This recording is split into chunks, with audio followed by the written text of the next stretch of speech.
Ladies and gentlemen, word is beginning to get out throughout the nation that S.H.A is working, by which citizens mean that the transition challenges and teething problems are now behind us, and universal health coverage is now serving Kenyans and leaving no one behind.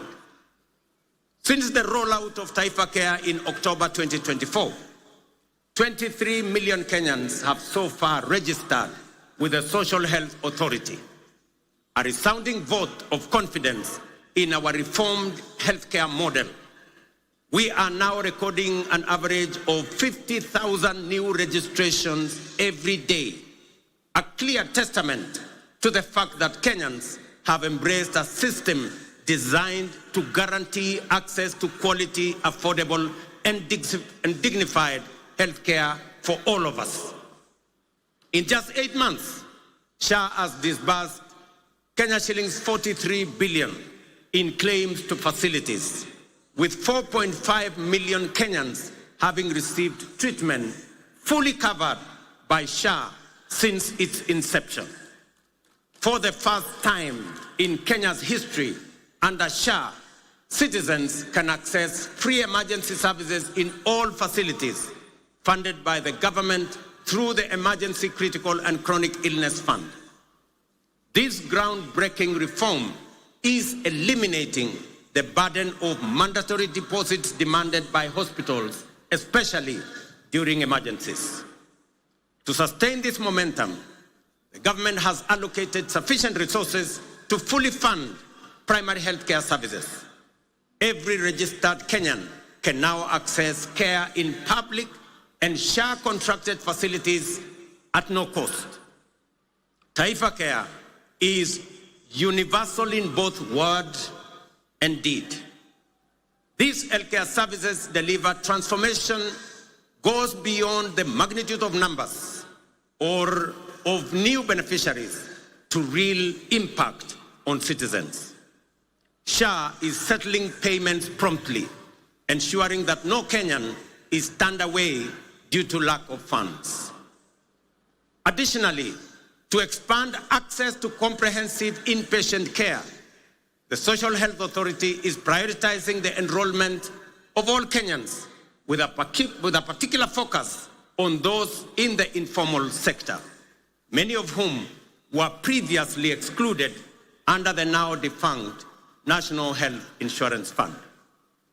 Although informal households account for approximately 80% of the population, they have historically faced significant barriers to access health insurance. So far, 1.7 million informal sector households have successfully enrolled and paid for social health insurance, a record achievement representing the highest number of informal sector enrollment in a single year in the history of Kenya. To address persistent challenges such as irregular premiums and other contributions among informal sector workers, we are introducing an innovative and inclusive payment solution called Lipa S.H.A Pole Pole, or Lipa S.H.A Mos Mos.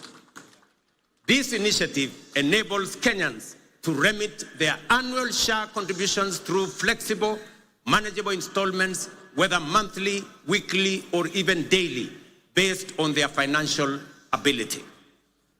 It ensures families maintain continuous health coverage without financial strain, while simultaneously promoting the sustainability of the health insurance fund. Lipa S.H.A Pole Pole has been made possible through a strategic partnership between the Ministry of Health, the Ministry of Cooperatives and MSMEs, mobile network operators, and financial institutions through the S.H.A Fund. The system is simple and accessible to citizens.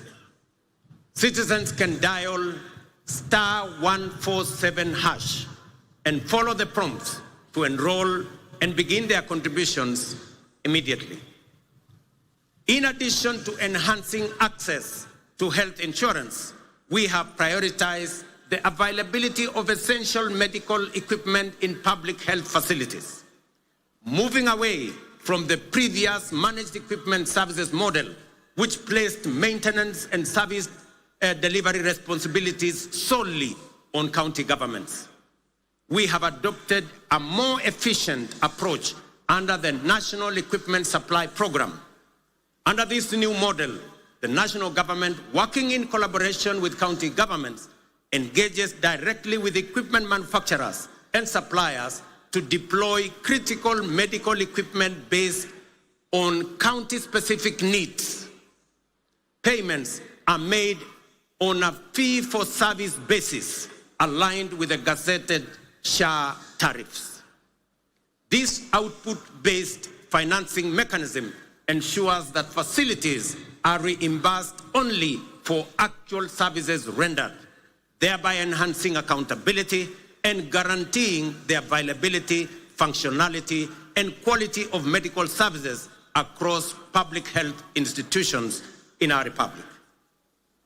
I urge every Kenyan to take charge of their health by enrolling with the Social Health Authority so that together we can end the heartbreaking cycle where families are forced to auction their livestock, sell their land, or part with their life's possessions just to afford medical care. No Kenyan should choose between life-saving treatment and their dignity. Let us unite to build a healthcare system rooted in dignity, equality, and compassion, a system where access to care is a right, not a privilege for a few. Ladies and gentlemen, you will agree with me, fellow Kenyans, that the remarkable progress we are making in both affordable housing and Taifa Care has been made possible by the solidarity, trust, and commitment with which Kenyans have participated in and contributed to the realization of radical positive change on an unprecedented scale.